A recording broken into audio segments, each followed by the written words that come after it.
Hello दोस्तों, आपके अपने YouTube channel 60 A to Z में स्वागत है। दोस्तों, आज हम 80 वाट प्रति मिनट डिक्टेशन देखेंगे। अगर आपको यह डिक्टेशन पसंद आए तो आप डिक्टेशन को लाइक करें, चैनल को सब्सक्राइब करें, साथ में बेल आइकन को भी प्रेस करना ना भूलें। डिक्टेशन शुरू होगा 5 सेकंड बाद।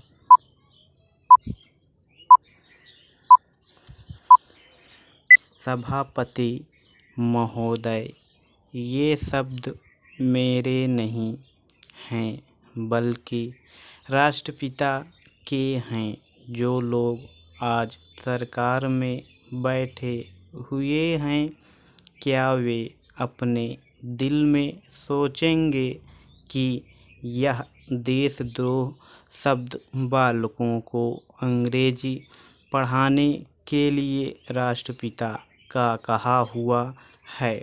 आज 54 वर्ष देश को स्वतंत्र हुए हो गए हैं, लेकिन राष्ट्रपिता की इस बात पर आज तक ध्यान नहीं दिया गया है। अंग्रेजी भाषा को पढ़ाना क्यों बंद नहीं किया गया? उसको दैनिक कार्यों में क्यों प्रयोग में लाया जाता है?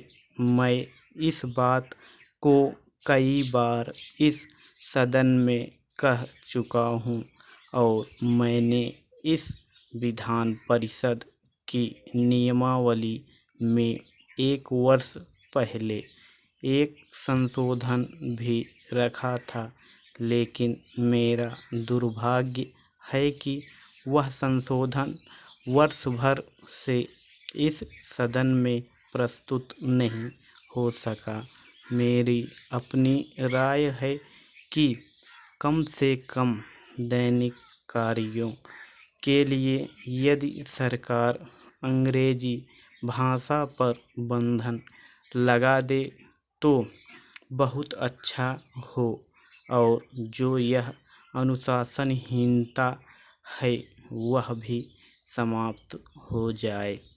सभापति महोदय, जैसा कि मेरे मित्र ने कहा, लड़कों के माता पिता अंग्रेजी का प्रयोग करते हैं और उनके शिक्षक भी उसका प्रयोग करते हैं, फिर बालकों पर उसका प्रभाव क्यों नहीं पड़ेगा?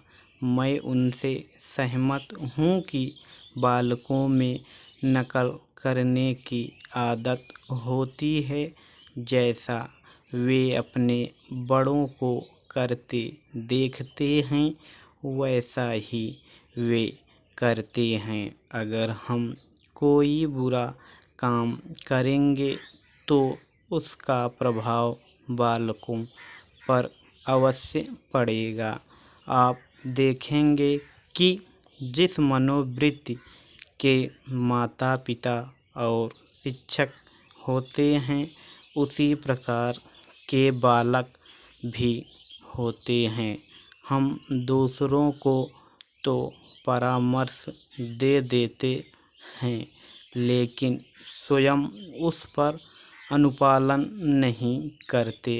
इसके साथ ही साथ हमको शिक्षा प्रणाली की ओर भी ध्यान देना है। शिक्षा के जिन तरीकों को आजकल अपनाया जा रहा है वे वास्तव में लाभकारी नहीं हैं। सरकार की ओर से इस प्रकार का आदेश होना चाहिए कि 14 वर्ष तक बालकों को अपनी मातृभाषा में ही शिक्षा दी जाएगी और दैनिक कार्यों में भी अंग्रेजी का प्रयोग नहीं होगा।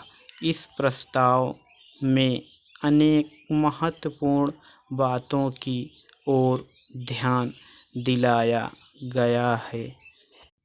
मैं समझता हूँ कि जब माननीय मंत्री जी इसका उत्तर देंगे तो कह देंगे कि हम बहुत सी बातों पर कार्यान्वयन कर रहे हैं, लेकिन मैं समझता हूँ कि उन पर कोई कार्यान्वयन नहीं हो रहा है।